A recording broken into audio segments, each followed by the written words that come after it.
Καλησπέρα, σας ευχαριστώ πάρα πολύ που είστε απόψε εδώ για να ακούσετε και εμένα μαζί βεβαίως με όλους τους άλλους ομιλητές. Που λέτε λοιπόν, ένα από τα πρώτα πράγματα που κάνει το TED όταν καταλήγει σε συμφωνία με έναν ομιλητή είναι να του στείλει έναν δεκάλογο, ας το πούμε 10 εντολές, για να τον βοηθήσουν να πει με τον καλύτερο τρόπο και τον πιο διεισδυτικό αυτό που έχει να πει.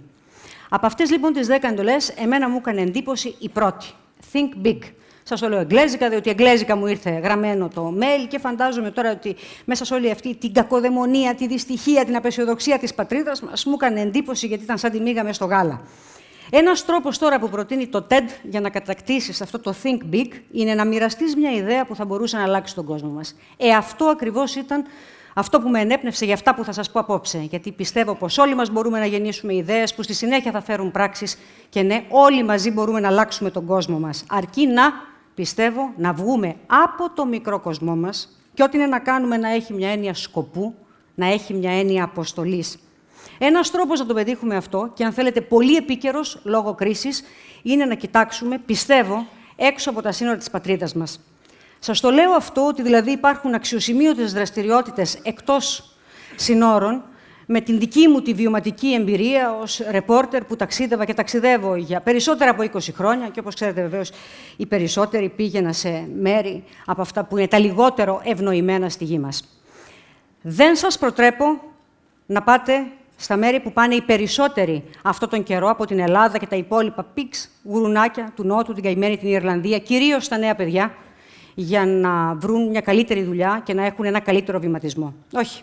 Εγώ σας καλώ όλους να σκεφτείτε δραστηριοποίηση στα μέρη σαν αυτά που πήγαινα και εξακολουθώ να πηγαίνω αυτά τα τελευταία χρόνια της ζωής μου. Σε αυτές τις δύσκολες γωνιές του πλανήτη, είναι χώρες που συνήθως το διεθνές δίκαιο τις λέει αναδυόμενες δημοκρατίες, χώρες που βρίσκονται κυρίως σε μεταπολεμικό στάδιο, είτε μια εμφύλια σύραξη που μόλις έχει τελειώσει, να το γενικεύσουμε, βρίσκονται σε ένα στάδιο μιας επόμενης δύσκολης μέρας που έχει ακολουθήσει μια βίαιη σύγκρουση. Δραστηριοποίηση σε αυτές τις χώρες, κατά τη γνώμη μου, προσφέρει 3 πολύ σημαντικά πράγματα. Προσφέρει ευκαιρίες, προσφέρει νόημα και κρατήστε το τελευταίο, θα επανέλθω σε αυτό, προσφέρει στρατηγικό στόχο. Για παράδειγμα, γιατροί, νοσηλευτές, μαμές είναι ανάγκη να πάνε σε μέρη όπως αυτό. Να μείνω στην προηγούμενη φωτογραφία. Όπως αυτό. Βρισκόμαστε λοιπόν στο μεταπολεμικό Ιράκ. Βρισκόμαστε περίπου μια ώρα έξω από τη Βαγδάτη. Ο περατέρ μου Μανώλης Διμελάς από το Μέγκα. Θυμάμαι, είχαμε ξεκινήσει χαράματα για να πάμε σε αυτήν την περιοχή. Καλοκαίρι, ντάλα ο ήλιος, 50 βαθμούς Κελσίου, μίνιμουμ η θερμοκρασία. Συνεπώς, για να κάνεις εκεί το ρεπορτάζ, είχαμε υπολογίσει ότι πρέπει να φύγουμε χαράματα μέχρι τις 10 το πρωί, οπωσδήποτε να έχουμε τελειώσει το ρεπορτάζ, διότι επίσης είχαμε χρονομετρήσει ότι η κάμερα δεν μπορεί να μείνει στον ώμο παραπάνω από 2 λεπτά, διότι αντιλαμβάνεστε με 50 μίνιμουμ βαθμούς Κελσίου, πυρακτώνεται το σίδερο και ξεφλουδίζει το δέρμα. Ούτε καν τα χέρια δεν μπορείς να κουμπίσεις απάνω, διότι και πάλι καίνε και δεν μπορείς να κάνεις τη δουλειά σου. Επιστρέφω λοιπόν εκεί που είμαστε. Ιράκ, καμιά ώρα έξω από τη Βαγδάτη. Αυτοί είναι πρόσφυγες, μια μεγάλη φυλή προσφύγων. Όταν ακούτε στην Αραβία να μιλούν για φυλές, να έχετε κατά νου σας ότι αναφέρονται σε εκτεταμένες οικογένειες, βροντάκηδες και φουρτουνάκηδες, ας το πούμε έτσι, μέλη λοιπόν μιας μεγάλης οικογένειας, οι οποίοι διεθνώς περιγράφονται ως internally displaced persons. Ελληνικά θα λέγαμε ως εσωτερικά εκτοπισμένοι. Είναι δηλαδή μέλη μιας φυλής που η κατάσταση στο μεταπολεμικό Ιράκ με την αλλαγή της ηγεσίας δεν τους ευνόησε. Για κάποιο λόγο. Δεν άρεσαν τα μούτρα τους, δεν άρεσε το όνομά τους, δεν άρεσε η φυλή τους, τους ανθρώπους αυτούς τους πέταξαν έξω. Και αναγκάστηκαν λοιπόν να αναζητήσουν καταφύγιο αλλού. Βλέπετε λοιπόν που έχουν αναζητήσει καταφύγιο. Αυτοσχέδιοι αυτοί οι καταβλισμοί, πέτρα στην πέτρα, χώμα στο χώμα, μέσα σε αυτά τα κτίσματα που βλέπετε. Πάμε και εδώ. Πάρα πολλοί άνθρωποι μαζί, είναι πολλά τα μέλη αυτών των οικογενειών. Καμιά 70 σε 2-3 τέτοια κτίσματα, χωρίς πόρτες, χωρίς παράθυρα. Είπαμε πέτρα στην πέτρα, χώμα στο χώμα, γέροι, νέοι, παιδιά και τα ζώα τους μαζί. Εκεί κοιμούνται, εκεί δραστηριοποιούνται. Καμία συνθήκη υγιεινής και το νερό που πίνουν, μόνο για να πίνουν, αντιλαμβάνεστε νερό, δεν μιλάμε για τίποτε άλλο. Και αυτό βεβαίως βρώμικο. Εδώ, αυτή η γυναίκα δεν είναι καν 30 χρονών, νομίζω δεν ήταν καν 25. Είναι μια μητέρα με το μωρό της. Ξέρετε, οι γυναίκες σε αυτά τα μέρη της γης, και μέρη σαν γι' αυτό και σας το δείχνω, υπάρχουν πάρα πολλά, αμέτρητα, έτσι λέει η βιωματική μου εμπειρία. Γυναίκες λοιπόν, όπως αυτή τη δύστιχη μάνα, γίνονται μητέρες πριν καν γίνουν γυναίκες. Το ίδιο γρήγορα γερνάνε και σβήνουν. Το ίδιο γρήγορα πεθαίνουν και τα μωρά τους. Εκείνες, αν τις ρωτήσεις, θα σου πούνε Ινσάλα, δηλαδή θέλημα Θεού. Αντιλαμβάνεστε, βεβαίως δεν είναι εδώ κανένα θέλημα Θεού, κανένα Ινσάλα, φάρμακα δεν έχουν και πεθαίνουν. Δείτε τώρα, εδώ. Τούτη εδώ η μάνα δεν μου δείχνει τυχαία το πόδι του παιδιού της. Μου δείχνει το ποδάρι του για να μου πει ότι από εδώ μέχρι κάτω του το έχουν φάει τα ποντίκια. Θυμάμαι σαν τώρα τον κύριο δίπλα, είναι ο μεταφραστής, να μου λέει ότι ένα βρέφος σε αυτούς τους πρόσφυγες το είχαν φάει τα ποντίκια. Κυριολεκτό το είχαν κατασπαράξει, του είχαν μισοφάει το πρόσωπο και βεβαίως του βρήκαν εκεί στην στρωματσάδα που κοιμόντουσαν όλοι όταν ξύπνησαν νεκρό. Γι' αυτό το λόγο λέει, στο επόμενο μωρό που γεννήθηκαν, φρόντισαν να τον προστατεύσουν. Κατά αυτόν τον τρόπο, κατά την άποψή τους. Έφτιαξαν λοιπόν μια κούνια, την έβαλαν σε απόσταση από το έδαφος, όπως και το μωρό, λες και δεν σκαρφαλώνουν τα ποντίκια, θεωρώντας ότι θα το προστατεύσουν. Βρώμικη κούνια, βρώμικα τα κουρέλια, βρώμικο και το μωρό, προστασία. Σας τα λέω όλα αυτά για να καταλάβετε την αδιανόητη δυστυχία που υπάρχει στον κόσμο. Τεράστιες οι ανάγκες. Μέρισαν, και αυτό το επαναλαμβάνω, πάρα πολλά σε ολόκληρη τη γη μας. Με τα ταλέντα και την προσφορά μας μπορούμε όχι απλά να αλλάξουμε τις ζωές των ανθρώπων, να τους χαράξουμε ένα πραγματικό μέλλον, ένα όραμα ζωής. Για την ιστορία, σε αυτούς τους πρόσφυγες είχε δουλέψει πάρα πολύ και είχε προσφέρει το ελληνικό τμήμα των γιατρών του κόσμου, που εκείνο τον καιρό δραστηριοποιείται στη Βαγδάτη. Θεωρώ επίσης ότι και εμείς, ως δημοσιογραφική αποστολή, είχαμε κάνει τη δουλειά μας, είχαμε αφυπνίσει τον κόσμο. Θυμάμαι, είχε δραστηριοποιηθεί πολύ ο ελληνικός πληθυσμός και σε επίπεδο μεμονωμένων πολιτών, αλλά και επιχειρήσεις. Είχε συγκεντρωθεί η ανθρωπιστική βοήθεια και είχαν βοηθηθεί εκεί οι άνθρωποι. Άλλο μεγάλο πρόβλημα σε αυτά τα μέρη, το περιβάλλον. Αυτή η φωτογραφία τραβήχτηκε κατά την επιστροφή από τον καταβλισμό των προσφύγων. Αν χρειαστεί να πάτε δηλαδή κι εσείς, το αυτοκίνητό σας θα περάσει από μέρη όπως αυτό εδώ. Πια μιλάμε για τη Βαγδάτη, για μια συνοικία πολύ κοντά στο κέντρο της Βαγδάτης. Ας πούμε Περιστέρι, για να καταλάβετε πόσο κοντινή είναι η απόσταση. Σπίτια, εκεί ζουν οι άνθρωποι, μικρά μαγαζιά. Τα έχουν όλα. Δεν έχουν όμως δομές και υποδομές. Τα νερά, τα βρωμόνερα είναι μονίμως εκεί. Κατά από 50 βαθμούς Κελσίου μίνιμουμ είναι ζήτημα αν μπορείς να μείνεις 20-30 δευτερόλεπτα. Παραπάνω από την αποφορά δεν αντέχεις. Επαναλαμβάνω, μέρισαν γι' αυτό χιλιάδες στον κόσμο. Δείτε εδώ. Άλλη χώρα. Εδώ μιλάμε για τη Λιβύη. Είμαστε καρακέντρο στην πρωτεύουσα Τρίπολη, η παλιά πόλη της Τρίπολης της Λιβύης. Είχαμε πάει προσφάτως εκεί με τον οπερατέρ του Μέγκα, τον Κώστα, τον Δελδήμο. Σπίτια λοιπόν, άνθρωποι, τα αυτοκίνητά τους, καμία δομή, καμία υποδομή. Δεν υπάρχουν αποχετεύσεις. Εκεί οι δρόμοι δεν ασφαλτοστρώθηκαν ποτέ. Αντιλαμβάνεσαι λοιπόν το καλοκαίρι. Περνάει ένα αυτοκίνητο, πνίγουν οι σκόνες στα σπίτια και τους ανθρώπους. Το χειμώνα ο ίδιος δρόμος γίνεται χήμαρος, ποτάμι ορμητικό. Πάλι μπαίνουν τα νερά μέσα στα σπίτια, πνίγουν και τα σπίτια, πνίγουν και τους ανθρώπους.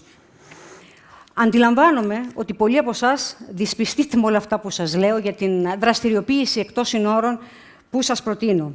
Και ένας από τους λόγους φαντάζομαι ότι είναι οι κίνδυνοι που υπάρχουν σε αυτές τις χώρες. Δεν θα σας πω πως δεν υπάρχουν κίνδυνοι, βεβαίως και υπάρχουν. Όμως δεν είναι στην κλίμακα που οι περισσότεροι ενδεχομένως πιστεύετε. Επιπροσθέτως, και εδώ σας καλώ να σκεφτούμε αυτό που σας έλεγα στην αρχή, τον στρατηγικό στόχο. Διότι όλοι ξέρετε ότι γίνεται στη μια άκρη του κόσμου μας, στην παγκοσμιοποιημένη κοινωνία μας, έχει αμέσως αντανάκλαση στην άλλη της άκρη. Να σκεφτούμε λοιπόν τον στρατηγικό στόχο. Σκεφτείτε λοιπόν μαζί μου. Πόσοι από τους λαθρομετανάστες που υπάρχουν αυτή τη στιγμή στην Ελλάδα, στα μεγάλα αστικά κέντρα, κυρίως στην πρωτεύουσα, εδώ στην Αθήνα, πόσοι λοιπόν από αυτούς τους ανθρώπους προέρχονται από μέρη όπως αυτά που σας έχω μόλις δείξει. Η γνώμη μου είναι, βάσει εμπειρίας σας μιλώ, ότι είναι οι περισσότεροι. Ακούω λοιπόν στα ρεπορτάζ να λένε η αστυνομία λέει έπιασε 100. Τους βρήκε 10 από αυτούς να κοιμούνται σε άθλιες συνθήκες, σε γκαρσονιέρες στο κέντρο των Αθηνών, δίχως νερό, δίχως ρεύμα κλπ. Η πρώτη μου αντίδραση είναι, αν μ' άκουγε κανείς, μωρ, τι μας λες. Μα με έπαυλη μοιάζει η γκαρσονιέρα στο κέντρο των Αθηνών, όσο άθλια και να είναι, σε σχέση με αυτά που είδαμε πριν, κατά από 50 βαθμούς Κελσίου, όταν είναι καλοκαίρι, διότι όταν είναι χειμώνας έχουμε τις αμμοθύελες, κατά από 50 βαθμούς Κελσίου, στα κτίσματα, χωρίς πόρτες, χωρίς παράθυρα. Σας διαβεβαιώ ότι η γκαρσονιέρα είναι έπαυλης. Τους επαναπροωθούν, λέει. Και με το που θα βρουν την πρώτη ευκαιρία, πάλι εδώ θα είναι. Διότι, ως γνωστόν, η χώρα μας είναι η πύλη εισόδου για να πάνε στη Δυτική Ευρώπη. Εκεί προσδοκούν να πάνε οι περισσότεροι από αυτούς. Και έτσι αενάως θα συνεχίζεται αυτό το πράγμα. Εκτός αν εμείς πάμε να δουλέψουμε στα μέρη τους. Επαναλαμβάνω, εμείς να πάμε να δουλέψουμε στα μέρη τους. Να το big thing εδώ. Με τα ταλέντα και την προσφορά μας μπορούμε να αλλάξουμε άρδιν τα πράγματα εκεί. Διαβάζω συνέχεια σε ιστοσελίδες μεγάλων διεθνών οργανισμών να ζητούν καταρτισμένους πολίτες της Δύσης Για όλα σχεδόν τα επαγγέλματα. Το τελευταίο που διάβαζα, ας πούμε, ζητούσαν δυτικούς εκπαιδευτικούς αλλά και μάνατζερ για να διευθύνουν σχολές κατάρτισης σε πολλά από αυτά τα μέρη, να μάθουν μια τέχνη οι άνθρωποι εκεί, έτσι ώστε να συγκρατηθούν στις πατρίδες τους. Δεν μιλώ για τυχαίους οργανισμούς. Αν γκουγκλάρετε UN Jobs, για παράδειγμα, θα δείτε αυτά που σας λέω. Και όταν λέμε βεβαίως και μιλάμε για Ηνωμένα Έθνη, εννοούμε και όλες τις υποκατηγορίες. UNCRI για τους πρόσφυγες, UNICEF για τα παιδιά, World Food Program. Υπάρχουν επίσης άλλοι τεράστιοι οργανισμοί. ActionAid, Γιατροί Χωρίς Σύνορα, Γιατροί του Κόσμου. Όλοι προσφέρουν και σε εθελοντική βάση και επιπληρωμή όμως προγράμματα που μπορούμε να βοηθήσουμε όλοι μας σε αυτά τα μέρη του κόσμου. Οι πρώτοι που θα το κάνουν αυτό θα γίνουν φωτεινό παράδειγμα για τους επόμενους και θα ακολουθήσουν κι άλλοι, κι άλλοι, κι άλλοι. Μόνο έτσι θα αλλάξουμε τη φορά των πραγμάτων. Για να δούμε λοιπόν αυτή εδώ την κάρτα της ActionAid, από έρευνα της ActionAid. Το εισόδημα ενός ανθρώπου μπορεί να αυξηθεί κατά 10% για κάθε χρόνο παρακολούθηση στο σχολείο. Ένα παιδί έχει 50% λιγότερες πιθανότητες να μολυνθεί από AIDS εάν ολοκληρώσει το δημοτικό. Είναι στο χέρι μας να το πετύχουμε. Στόχοι, ξέρετε, όπως αυτός, είναι από τους βασικούς λόγους που κάνω αυτή τη δουλειά.